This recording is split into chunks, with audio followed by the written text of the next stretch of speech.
দর্শক, আপনারা জানেন যে আমি ভিডিওটা যে আপনাদের মাঝে দিচ্ছি, এইটা আপনারা কন্ট্রোলভাবে চালানোর চেষ্টা করবেন, কারণ এই সুইচটার জন্য, এই হাইড্রোলিকের জন্য মারাত্মক ঘটনা তো অবশ্যই ঘটতেই পারে। কারণ দেখেন, আমি এই গাড়িটা চালায় যাচ্ছি, হঠাৎ করে এক সময় একটা ব্রেক হয়ে যাওয়ার পরে দেখা গেল যে পিছনের হঠাৎ যেমন যে এখনকার যে পরিস্থিতি, সে পরিস্থিতি হিসাবে অটো রিক্সা হোক বা কোনো গাড়ি হোক, অনেকেই বুঝতে পারে না, মনে করে যে গাড়িটা ব্রেক হয়ে গেছে, আমিও ব্রেক করি।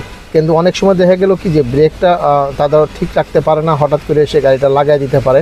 সেজন্য আমার মোতাবেকে আমি যেভাবে গাড়িটা চালাই, আমি এটাকে অফ করে রাখি। কারণ এইটার যে সেন্সারের যে কাজ, যে হাইড্রোলিকের যে কাজ, এটা আসলে আমাদের যে রাস্তা, সেই রাস্তা আসলে আমি ওইভাবে চালাইতে পারতেছি না।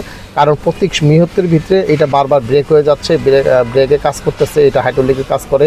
সেজন্য আমি এটাকে অফ করে চালাই। আপনারা যদি পারেন, এটা যদি চান আর কি, যে এটা আপনারা অফ করে চালাবেন, অবশ্যই এটাকে অফ করে চালাবেন। এটা যখন আমি এটা চাপ দিলে এটা অফ হয়ে যাবে। কিন্তু অফটা কীভাবে হয় এটাও আমি আপনাকে দেখাই দিচ্ছি। আর যারা মনে করেন যে আপনি হাইড্রোলিকভাবে চালাবেন, অবশ্যই চালাইতে পারেন, কিন্তু আপনার সাবধানতা অবলম্বন করতে হবে। যে কোনো সময় একটা ব্রেক হইতে পারে, যে কোনো সময় একটা প্রবলেম হয়ে যেতে পারে। সেজন্য আসলে আমি এই ভিডিওটা দিচ্ছি। এটা যারা নোহা স্কোয়ার যারা নতুন চালাচ্ছেন তাদের জন্য।